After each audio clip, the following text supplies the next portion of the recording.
Hi traders, welcome back to market verse. Nifty, bank Nifty, Sensex എന്നീ ഇൻഡെക്സുകളുടെ daily അനാലിസിസിലേക്ക് ഏവർക്കും സ്വാഗതം. പതിവ് പോലെ ഇന്ന് നിഫ്റ്റി എങ്ങനെ ട്രേഡ് ചെയ്യാൻ കഴിഞ്ഞു എന്ന് പരിശോധിക്കാം.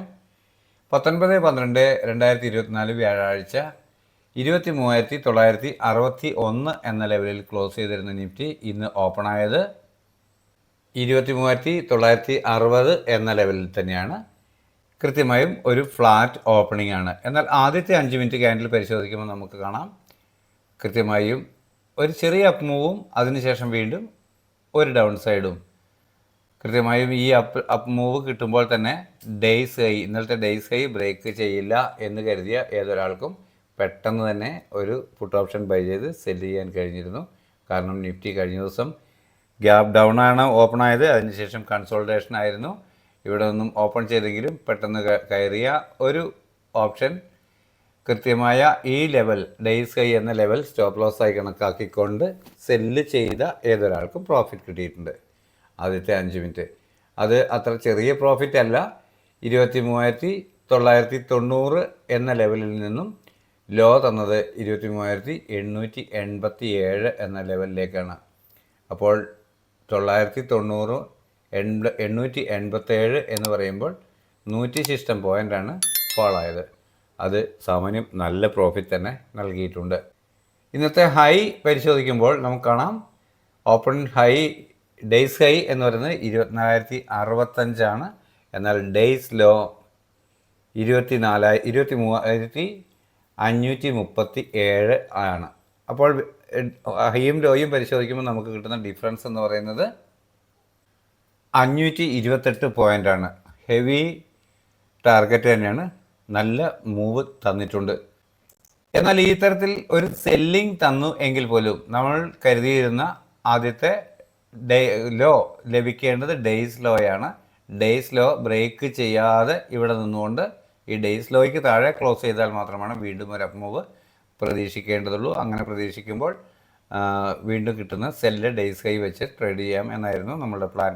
എന്നാൽ ഡേയ്സ് ലോ കഴിഞ്ഞ ദിവസത്തെ ഇന്നലത്തെ ഡേയ്സ് ലോ ബ്രേക്ക് ചെയ്യാതെ ഇവിടെ നിന്ന് തിരിയുന്നത് കാണുമ്പോൾ കൃത്യമായും ഒരു കോൾ ഓപ്ഷൻ ബൈ ചെയ്ത് അതുവരെ രേഖപ്പെടുത്തിയ ഡേയ്സ് ലോ അതല്ലെങ്കിൽ തൊട്ട് താഴെയുള്ള സപ്പോർട്ട് ലെവൽ കൃത്യമായ ഒരു സ്റ്റോപ്പ് ലോസായി പാലിക്കാം എന്ന് കരുതിയ ഏതൊരാൾക്കും വളരെ നല്ല ഒരു അപ്പ് മൂവ് കിട്ടിയിട്ടുണ്ട്.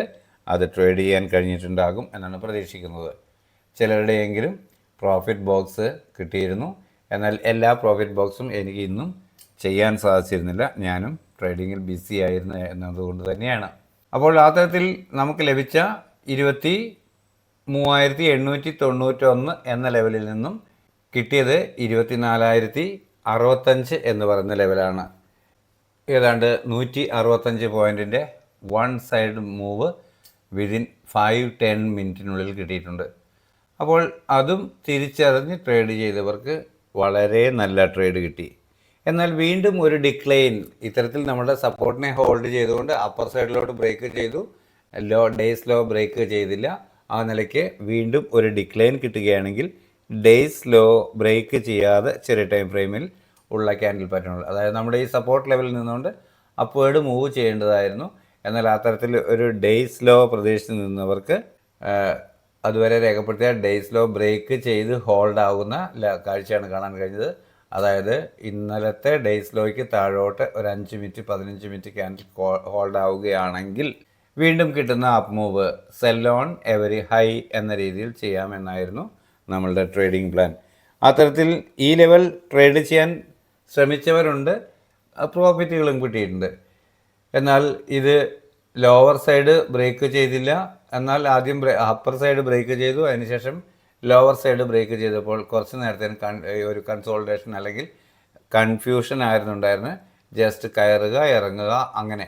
ആ തരത്തിൽ പ്രൈസ് വീണ്ടും ഒരു അപ്പ് മൂവ് തന്ന് റിവേഴ്സ് ആകുന്നു, അഥവാ നമ്മുടെ സപ്പോർട്ടിന് മുകളിൽ ഹോൾഡ് ചെയ്യുന്നില്ല എന്ന് തിരിച്ചറിഞ്ഞ ഏതൊരാൾക്കും ഒന്നുകിൽ ഡേയ്സ് ഹൈ അതല്ലെങ്കിൽ വീണ്ടും ലഭിച്ച ഒരു അനദർ ഹൈ ആയ ട്രെയിലിംഗ് സ്റ്റോപ്പ് ലോസ് എന്ന് പറയാൻ കഴിയും. പുട്ട് ഓപ്ഷൻ ബൈ ചെയ്തിരുന്നവർ ഒന്നുകിൽ ഈ ലെവലിലോ അല്ലെങ്കിൽ ഈ ലെവലിലോ ഒക്കെ ട്രെയിലിംഗ് സ്റ്റോപ്പ് ലോസ് മാറ്റി ഉപയോഗിക്കേണ്ടതായിരുന്നു. എന്നാൽ ഈ കൺഫ്യൂഷൻ മാറി കൃത്യമായ ഒരു ടൈം ഫ്രെയിമിലോട്ട് നോക്കി നമ്മളുടെ പ്രധാന സപ്പോർട്ടിന് മുകളിൽ ഹോൾഡ് ആവുന്നില്ല, വീണ്ടും ഫാളോ ആകുകയാണ് എന്ന് തിരിച്ചറിഞ്ഞ് ഒരു പുട്ട് ഓപ്ഷൻ ബൈ ചെയ്ത് ഈ തരത്തിലുള്ള ഒരു ട്രെയിലിംഗ് സ്റ്റോപ്പ് ലോസ് വീണ്ടും സ്റ്റോപ്പ് ലോസ് ആയി കണക്കാക്കാനുള്ള മനസാന്നിധ്യം ആ തരത്തിലുള്ള തിരിച്ചറിവ് ലഭിച്ച ഏതൊരാൾക്കും പിന്നെ തിരിഞ്ഞു നോക്കേണ്ടി വന്നിരുന്നില്ല. അതുവരെ രേഖപ്പെടുത്തിയ ഡേയ്സ് ലോ വീണ്ടും ബ്രേക്ക് ചെയ്തു. നമ്മളുടെ സപ്പോർട്ട് തൊട്ട് താഴെയുള്ള സപ്പോർട്ട് ആ ടാർഗറ്റ് ലഭിച്ചു. അവിടെ നിന്ന് റിവേഴ്സ് ചെയ്യാൻ ശ്രമിച്ചു, കഴിഞ്ഞിരുന്നില്ല. അത്തരത്തിൽ പിന്നെ പതിയെ പതിയെ പ്രൈസ് ഇന്നത്തെ 6.25 മണിക്കൂർ കംപ്ലീറ്റ് ചെയ്യുമ്പോഴേക്കും അവസാനത്തെ ഒരു 1/4 മണിക്കൂർ ഒഴിച്ചാൽ ബാക്കി മുഴുവനും ലോയിലോട്ട് തന്നെ വന്നിരുന്നു. നമ്മൾ രേഖപ്പെടുത്തിയ പ്രധാന സപ്പോർട്ടിൻ്റെ അടുത്ത് വന്ന് പ്രൈസ് റിവേഴ്സ് ആകുന്നതാണ് കണ്ടത്. അപ്പോൾ ഇതിനെക്കുറിച്ച് കൂടുതൽ സംസാരിക്കേണ്ട കാര്യമില്ല. കാരണം എപ്പോഴൊക്കെ ചെറിയ ഒരു റിവേഴ്സൽ അപ്പർ സൈഡിലോട്ട് കിട്ടിയോ അപ്പോഴൊക്കെ അത് every sell on every rise എന്ന രീതിയിൽ ട്രേഡ് ചെയ്യാൻ കഴിഞ്ഞിട്ടുണ്ട്. ആ തരത്തിൽ കൃത്യമായി പ്ലാൻ ചെയ്ത് ട്രേഡ് ചെയ്യാൻ കഴിയുന്നവർക്ക് നമ്മളുടെ സപ്പോർട്ട് ലെവലുകൾ വളരെ വ്യക്തമായ ടാർഗറ്റുകളായി വീണ്ടും വീണ്ടും തന്നുകൊണ്ടേയിരുന്നു. ഇതാണ് ഇന്ന് ലഭിച്ച മൊത്തം മൂവ്മെൻറ്റ്. അപ്പോൾ ഈ ലെവലുകളെ അടിസ്ഥാനപ്പെടുത്തിക്കൊണ്ട് എങ്ങനെ ട്രേഡ് ചെയ്യാം എന്ന് പരിശോധിക്കാം. 23,566 എന്ന ലെവലാണ് ആദ്യമായി ലഭിക്കാവുന്ന സപ്പോർട്ടായി കാണുന്നത്. എന്നാൽ അതിന് തൊട്ട് താഴെ ഇന്നത്തെ ലോ അത് രേഖപ്പെടുത്തിയിട്ടുണ്ട്. എന്നാൽ പ്രധാന റെസിസ്റ്റൻസ് ആയി വരാൻ സാധ്യതയുണ്ടെന്ന് എനിക്ക് തോന്നിയിട്ടുള്ള ഒരു ലെവൽ 23,908 എന്ന ലെവലാണ്. അതിനിടയിൽ ഒരു മൈനർ റെസിസ്റ്റൻസുമുണ്ട്. അപ്പോൾ ഈ ഏരിയയിൽ ഒരു ഫ്ലാറ്റ് ഓപ്പണിംഗ് നൽകിയതിനു ശേഷം ചെറിയ ടൈം ഫ്രെയിമിലെ ക്യാൻഡിൽ പാറ്റേണുകൾ പ്രൈസ് ആക്ഷൻ പ്രകാരം അപ്വേർഡ് ഡയറക്ഷൻ നൽകുകയാണെങ്കിൽ കോൾ ഓപ്ഷൻ ബൈ ചെയ്യാം.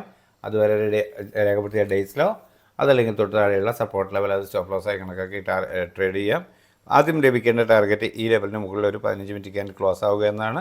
അങ്ങനെ ലഭിക്കുകയാണെങ്കിൽ വീണ്ടും കിട്ടിയേക്കാവുന്ന ഡിക്ലൈനിൽ അതുവരെ രേഖപ്പെടുത്തിയ ഡേയ്സ് ലോ ബ്രേക്ക് ചെയ്യാതെ അപ്പർ സൈഡിലേക്ക് ചെറിയ ടൈം ഫ്രെയിമിലെ ക്യാൻഡിൽ പാറ്റേണുകൾ മൂവ് ചെയ്താൽ വീണ്ടും കോൾ ഓപ്ഷൻ ബൈ ചെയ്യാം. ഈ ലെവൽ തന്നെ ടാർഗറ്റായി പ്രതീക്ഷിക്കാം. ആദ്യം രേഖപ്പെടുത്തിയ ഡേയ്സ് ഹൈ. എന്നാൽ അതിന് മുകളിലോട്ട് കടന്നു പോയാൽ ഈ ലെവലുകൾ ടെസ്റ്റ് ചെയ്തേക്കാം. അത്തരത്തിൽ പ്രൈസ് പതിയെ അപ്വേർഡ് മൂവ് ചെയ്യുകയാണെങ്കിൽ തുടർന്ന് ലഭിക്കാവുന്ന ലെവലുകളാണ് ഇവിടെ നിങ്ങൾക്ക് കാണാമെന്ന് കരുതുന്നു. എന്നാൽ ഒരു ഫ്ലാറ്റ് ഓപ്പണിങ്ങിന് ശേഷം ചെറിയ ടൈം ഫ്രെയിമിലെ ക്യാൻഡിൽ പാറ്റേണിൽ സെല്ലിംഗ് ഡയറക്ഷൻ നൽകുന്നു എന്ന് ഫീൽ ചെയ്താൽ അതുവരെ രേഖപ്പെടുത്തിയ ഡേയ്സ് ഹൈ അതല്ലെങ്കിൽ തൊട്ട് മുകളിൽ ലഭിച്ചിട്ടുള്ള ഏതെങ്കിലും ഒരു റെസിസ്റ്റൻസ് ലെവൽ സ്റ്റോപ്പ് ലോസ് ആയി കണക്കാക്കി ഡൗൺ സൈഡിലേക്ക് ട്രേഡ് ചെയ്യാം. ലഭിക്കേണ്ട ആദ്യത്തെ ടാർഗറ്റ് ഈ ലെവലിന് താഴെ ഒരു 5 മിനിറ്റ് 15 മിനിറ്റ് ക്യാൻഡിൽ ക്ലോസ് ആവുക എന്നാണ്. അങ്ങനെ ലഭിക്കുകയാണെങ്കിൽ വീണ്ടും ഒരു അപ്പ് മൂവ് കിട്ടുമ്പോൾ അതുവരെ രേഖപ്പെടുത്തിയ ഡേയ്സ് ഹൈ അപ്പർ സൈഡിലേക്ക് ബ്രേക്ക് ചെയ്യാതെ ചെറിയ ടൈം ഫ്രെയിമിലെ ക്യാൻഡിൽ പാറ്റേണുകൾ സെല്ലിംഗ് ഡയറക്ഷൻ നൽകുന്നുവെന്ന് ഫീൽ ചെയ്താൽ വീണ്ടും പുട്ട് ഓപ്ഷൻ തന്നെ ബൈ ചെയ്യാൻ കഴിയും. ഡേയ്സ് ഹൈ ആയിരിക്കും അപ്പോഴത്തെ സ്ട്രിക്റ്റായ സ്റ്റോപ്പ് ലോസ്. പ്രതീക്ഷിക്കേണ്ട ടാർഗറ്റ് അതുവരെ രേഖപ്പെടുത്തിയ ലോയാണ്. അതിന് താഴോട്ട് പ്രൈസ് വീണ്ടും ക്ലോസ് ആകുന്നു 5 മിനിറ്റ് 15 മിനിറ്റ് എങ്കിൽ പ്രൈസ് വീണ്ടും ഡിക്ലൈൻ ആയേക്കാം. പിന്നീട് ലഭിക്കാവുന്ന ടാർഗറ്റുകളാണ് ഇവിടെ രേഖപ്പെടുത്തി കാണുന്നത്. അയൽ തിക്ക് ബ്ലൂ ലൈനിൽ രേഖപ്പെടുത്തിയവ സ്ട്രോങ് സപ്പോർട്ടാണ്. ഈ ലെവലുകൾ നിങ്ങൾക്ക് കാണാമെന്ന് കരുതുന്നു. 50,771 എന്ന ലെവലാണ് ആദ്യമായി ലഭിക്കാവുന്ന സപ്പോർട്ട് എന്ന രീതിയിൽ ഞാൻ ബാങ്ക് നിഫ്റ്റി രേഖപ്പെടുത്തിയിട്ടുള്ളത്. അതുപോലെ 51,399 എന്ന ലെവലാണ് അതിൻ്റെ ആദ്യമായി ലഭിക്കാവുന്ന ഒരു പ്രധാന റെസിസ്റ്റൻസ് എന്നാണ് ഞാൻ കരുതുന്നത്. അതിനിടയിൽ ഒരു മൈനർ റെസിസ്റ്റൻസ് 51,114 എന്ന ലെവലിൽ രേഖപ്പെടുത്തിയിട്ടുണ്ട്. അപ്പോൾ ഇവിടെ ഒരു ഫ്ലാറ്റ് ഓപ്പണിംഗ് നൽകിയതിന് ശേഷം ചെറിയ ടൈം ഫ്രെയിമിലെ ക്യാൻഡിൽ പാറ്റേണുകൾ പ്രൈസ് ആക്ഷൻ പ്രകാരം അപ്വേർഡ് ഡയറക്ഷൻ നൽകിയാൽ അതുവരെ രേഖപ്പെടുത്തിയ ഡേയ്സ് ലോ അതല്ലെങ്കിൽ തൊട്ട് താഴെയുള്ള സപ്പോർട്ട് ലെവൽ സ്റ്റോപ്പ് ലോസ് ആയി കണക്കാക്കി അപ്വേർഡ് ഡയറക്ഷൻ ട്രേഡ് ചെയ്യാം. ആദ്യം ലഭിക്കേണ്ട ടാർഗറ്റ് ഇതാണ്. ഈ ലെവലിന് മുകളിൽ ഒരു 5 മിനിറ്റ് 15 മിനിറ്റ് ക്യാൻഡിൽ ക്ലോസ് ആയാൽ മാത്രം വീണ്ടും കിട്ടുന്ന ഒരു ഡിക്ലൈൻ അത് ഡൗൺ സൈഡിലോട്ട് വീണ്ടും ബ്രേക്ക് ചെയ്യാതിരിക്കുകയും ചെറിയ ടൈം ഫ്രെയിമിലെ ക്യാൻഡിൽ പാറ്റേണുകൾ അപ്വേർഡ് ഡയറക്ഷൻ നൽകുകയും ചെയ്താൽ വീണ്ടും അപ്വേർഡ് ഡയറക്ഷൻ തന്നെ ട്രേഡ് ചെയ്യാം. ആദ്യം ലഭിക്കേണ്ട ടാർഗറ്റ് അതുവരെ രേഖപ്പെടുത്തിയ ഹൈ ആണ്. എന്നാൽ അതിന് മുകളിലോട്ട് 5 മിനിറ്റ് 15 മിനിറ്റ് ക്യാൻഡിൽ ക്ലോസ് ആവുകയാണെങ്കിൽ ബൈ ഓൺ ഡിപ്പ് എന്ന സ്ട്രാറ്റജി ഉപയോഗിച്ച് ഈ ടാർഗറ്റുകളിലേക്ക് ട്രേഡ് ചെയ്യാൻ കഴിഞ്ഞേക്കുമെന്നാണ് കരുതുന്നത്. എന്നാൽ ഒരു ഫ്ലാറ്റ് ഓപ്പണിങ്ങിന് ശേഷം സെല്ലിംഗ് ഡയറക്ഷൻ നൽകിയാൽ അതുവരെ രേഖപ്പെടുത്തിയ ഡേയ്സ് ഹൈ അതല്ലെങ്കിൽ തൊട്ട് മുകളിലുള്ള റെസിസ്റ്റൻസ് ലെവൽ സ്റ്റോപ്പ് ലോസ് ആയി കണക്കാക്കി ഡൗൺ സൈഡിലേക്ക് ട്രേഡ് ചെയ്യാം. പ്രതീക്ഷിക്കുന്ന ടാർഗറ്റ് ഈ ലെവലിന് താഴെ ഒരു 5 മിനിറ്റ് 15 മിനിറ്റ് ക്യാൻഡിൽ ക്ലോസ് ആവുക എന്നാണ്. അങ്ങനെ ലഭിക്കുകയാണെങ്കിൽ വീണ്ടും ഒരു അപ്പ് മൂവ് ലഭിക്കുമ്പോൾ അതുവരെ രേഖപ്പെടുത്തിയ ഡേയ്സ് ഹൈ അപ്പർ സൈഡിലേക്ക് ബ്രേക്ക് ചെയ്യാതിരിക്കുകയും സെല്ലിംഗ് ഡയറക്ഷൻ തന്നെ ചെറിയ ടൈം ഫ്രെയിമിൽ കാണിക്കുകയും ചെയ്താൽ പുട്ട് ഓപ്ഷൻ തന്നെ ബൈ ചെയ്യാൻ കഴിയും. ഡേയ്സ് ഹൈ ആയിരിക്കും ആദ്യമായി ലഭിക്കുന്ന അപ്പോൾ കണക്കാക്കേണ്ടുന്ന പ്രധാന റെസിസ്റ്റൻസ് ലെവൽ. ടാർഗറ്റ് അതുവരെ രേഖപ്പെടുത്തിയ ലോയാണ്. എന്നാൽ അവിടെ താഴോട്ട് പോരുകയാണെങ്കിൽ തീർച്ചയായും ഈ ലെവൽ ടെസ്റ്റ് ചെയ്തേക്കാമെന്നാണ് പ്രതീക്ഷിക്കുന്നത്. ലെവലുകൾ നിങ്ങൾക്ക് കാണാമെന്ന് കരുതുന്നു. 78,013 എന്ന ലെവലാണ് ആദ്യമായി ലഭിക്കാവുന്ന സപ്പോർട്ട് എന്ന രീതിയിൽ രേഖപ്പെടുത്തിയിട്ടുള്ളത്. ഇന്നത്തെ ഡേയ്സ് ലോ മറ്റൊരു സപ്പോർട്ടായി 77,872 എന്ന ലെവലിൽ രേഖപ്പെടുത്തിയിട്ടുണ്ട്. 79,000 7 എന്ന ലെവലാണ് ആദ്യമായി ലഭിക്കാവുന്ന ഒരു പ്രധാന റെസിസ്റ്റൻസ് എന്ന രീതിയിൽ രേഖപ്പെടുത്തിയിട്ടുള്ളത്. അതിനിടയിൽ മൈനർ റെസിസ്റ്റൻസുകളായി 2 ലെവലുകൾ കൂടി രേഖപ്പെടുത്തിയിട്ടുണ്ട്, കാണാമെന്ന് കരുതുന്നു. ഇവിടെ ഒരു ഫ്ലാറ്റ് ഓപ്പണിംഗ് നൽകിയതിന് ശേഷം ചെറിയ ടൈം ഫ്രെയിമിലെ ക്യാൻഡിൽ പാറ്റേണുകൾ അപ്വേർഡ് ഡയറക്ഷൻ നൽകിയാൽ അതുവരെ രേഖപ്പെടുത്തിയ ഡേയ്സിലോ അതല്ലെങ്കിൽ തൊട്ട് താഴെയുള്ള സപ്പോർട്ട് ലെവൽ സ്റ്റോപ്പ് ലോസായി കണക്കാക്കി അപ്വേർഡ് ഡയറക്ഷനിൽ ട്രേഡ് ചെയ്യാം. ആദ്യം ലഭിക്കേണ്ട ടാർഗറ്റ് ഈ ലെവലാണ്. അതിന് മുകളിലോട്ട് ഒരു 15 മിനിറ്റ് ക്യാൻഡിൽ ക്ലോസ് ആയാൽ വീണ്ടും കിട്ടുന്ന ഡിക്ലൈൻ അത് ഡേയ്സിലോ ഡൗൺ സൈഡിലേക്ക് ബ്രേക്ക് ചെയ്യാതിരിക്കുകയും ചെറിയ ടൈം ഫ്രെയിമിലെ ക്യാൻഡിൽ പാറ്റേണുകൾ പ്രൈസ് ആക്ഷൻ പ്രകാരം അപ്വേർഡ് ഡയറക്ഷൻ നൽകുകയും ചെയ്താൽ വീണ്ടും കോൾ ഓപ്ഷൻ ബൈ ചെയ്യാൻ കഴിയും. അതുവരെ രേഖപ്പെടുത്തിയ ഉയരമാണ് അപ്പോഴത്തെ ടാർഗറ്റ്. എന്നാൽ അതിന് മുകളിലോട്ട് price 5 minute 15 minute candle close ആവുകയാണെങ്കിൽ വീണ്ടും അപ്പർ സൈഡിലേക്ക് സഞ്ചരിച്ചേക്കാം.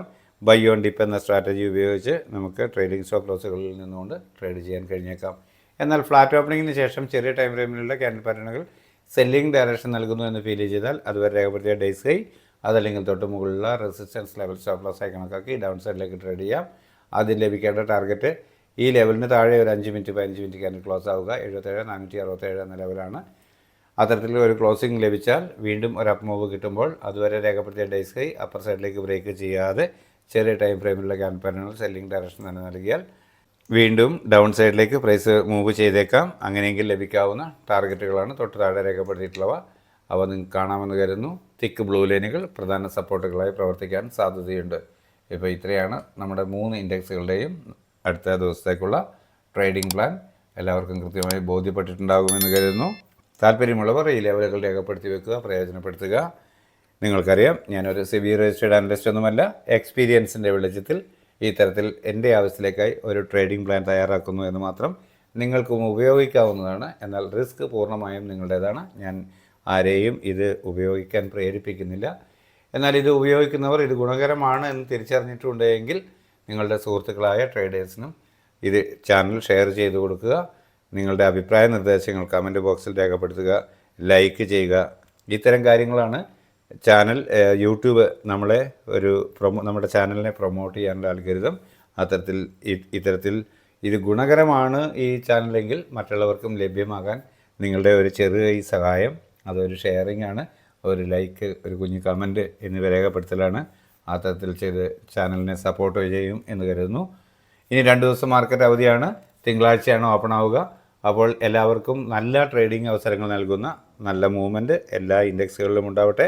എല്ലാവർക്കും നല്ല രീതിയിൽ ട്രേഡ് ചെയ്യാനും നിറയെ ലാഭം ഉണ്ടാക്കാനും സാധ്യമാകട്ടെ എന്ന ആശംസയോടെ തൽക്കാലം നിർത്തുന്നു. താങ്ക്